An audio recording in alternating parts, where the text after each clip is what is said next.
মহারাষ্ট্রের পুনেতে ধর্ষণকাণ্ডে অবশেষে গ্রেফতার। ঘটনার 3 দিনের মাথায় শিরুর তেহসিল এলাকা থেকে মূল অভিযুক্ত দত্তাত্রেয় রামদাস গাড়ে গ্রেফতার। আখের খেতে লুকিয়ে থাকা অবস্থায় দত্তাত্রেয়কে গ্রেফতার করেছে পুনে পুলিশ। সোমবার পুনে স্বর্গেট ডিপোতে দাঁড়িয়ে থাকা এক তরুণীকে বাসে তুলে ধর্ষণের অভিযোগ ওঠে দত্তাত্রেয়র বিরুদ্ধে। ধর্ষণের অভিযোগের তদন্তে নেমে 13 জনের তদন্তকারী দল গঠন করে পুনে পুলিশ। নিরাপত্তায় গাফিলতির অভিযোগে সাসপেন্ড করা হয় পুনের বাস ডিপোর ম্যানেজার সহ 23 জন নিরাপত্তা কর্মীকে। অভিযুক্ত দত্তাত্রেয়র খোঁজে তার গ্রামে হানা দিয়েও নাগাল পাননি তদন্তকারীরা। কয়েক ঘন্টার ব্যবধানে কেঁপে উঠল দুই প্রতিবেশী দেশ নেপাল ও পাকিস্তান। কম্পন অনুভূত হয়েছে ভারত চীন তিব্বত সীমান্তে। রাত 2:51 নাগাদ নেপালে ভূমিকম্প অনুভূত হয় রিক্টার স্কেলে, যার মাত্রা ছিল 6.1। ভূমিকম্পের উৎসস্থল সিন্ধুপালচক। ভোর 5:14 নাগাদ কেঁপে ওঠে পাকিস্তান। রিক্টার স্কেলে কম্পনের মাত্রা ছিল 4.1। কয়েক ঘন্টার ব্যবধানে দুই প্রতিবেশী দেশ কেঁপে উঠেছে নেপাল এবং পাকিস্তান। কম্পন অনুভূত হয়েছে ভারত চীন এবং তিব্বত সীমান্তেও। রাত 2:51 নাগাদ নেপালে ভূমিকম্প অনুভূত হয় রিক্টার স্কেলে। কম্পনের মাত্রা ছিল 6.1। ভূমিকম্পের উৎসস্থল সিন্ধুপালচক। ভোর 5:14 নাগাদ কেঁপে ওঠে পাকিস্তান। রিক্টার স্কেলে কম্পনের মাত্রা ছিল 4.5। ব্রতদীপ ভট্টাচার্য আমাদের প্রতিনিধি রয়েছেন আমাদের সঙ্গে টেলিফোন লাইনে। ব্রতদীপ, নেপাল এবং পাকিস্তান ভূমিকম্পে কেঁপে উঠেছে এই দুদেশের মাটি।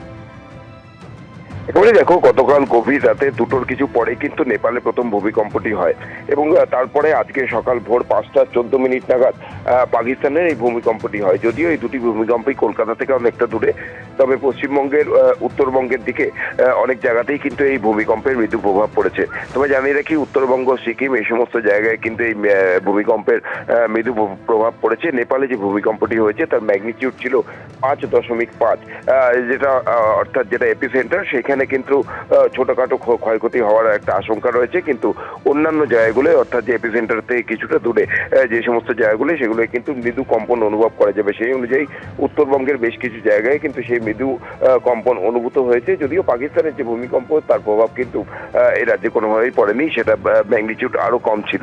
কিন্তু একই দিনে দুই জায়গায় এরকম ভূমিকম্প হওয়ায় কিন্তু স্বাভাবিকভাবেই একটা আশঙ্কা বাড়ছে। গত কয়েকদিনে কিন্তু এই অঞ্চলে, অর্থাৎ মায়ানমার, তিবেত, তিব্বত, পাকিস্তান, নেপাল এই সমস্ত অঞ্চলে একাধিকবার ভূমিকম্প হয়েছে এবং সেই আশঙ্কায় কিন্তু পরিবেশবিদরা করছেন যে কেন এত ভূমিকম্পের সংখ্যা বাড়ছে। তবে আজকে গভীর রাত থেকে সকাল পর্যন্ত যে দুটি ভূমিকম্প, সেগুলো মৃদুভাবে অনুভূত হলেও বড়সড় কোনো ক্ষয়ক্ষতি কিন্তু এখনো খবর পাওয়া যায়নি। কুসুমিতা, ধন্যবাদ।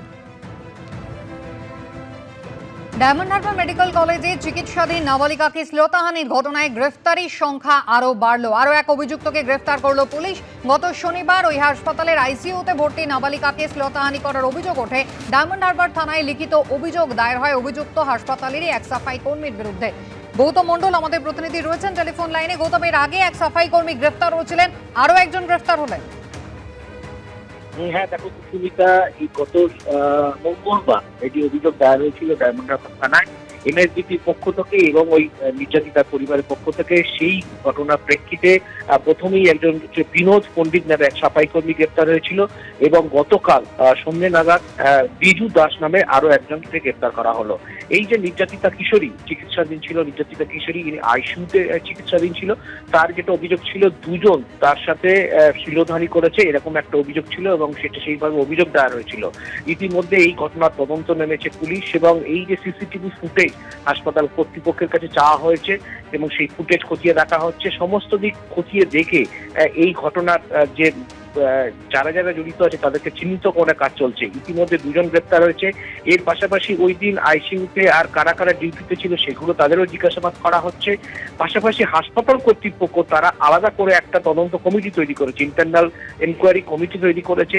এই যে কর্মী যাদের বিরুদ্ধে এখনো পর্যন্ত অভিযোগ এসেছে, বিজু দাস এবং বিনোদ পণ্ডিত, এদের প্রিভিয়াস কোনো অভিযোগ এদের বিরুদ্ধে আছে কিনা এই সমস্ত দিক খতিয়ে দেখা হচ্ছে। বলা যেতেই পারে যে এই যে ঘটনা আইসিইউর মধ্যে একজন কিশোরী, তার বিরুদ্ধে এই যে শ্লীলতাহানি, তার অভিযোগ যেটা তার শ্লীলতাহানি করা হয়েছে, সমস্ত দিক খতিয়ে দেখছে থানা, পুলিশ এবং হাসপাতাল কর্তৃপক্ষ।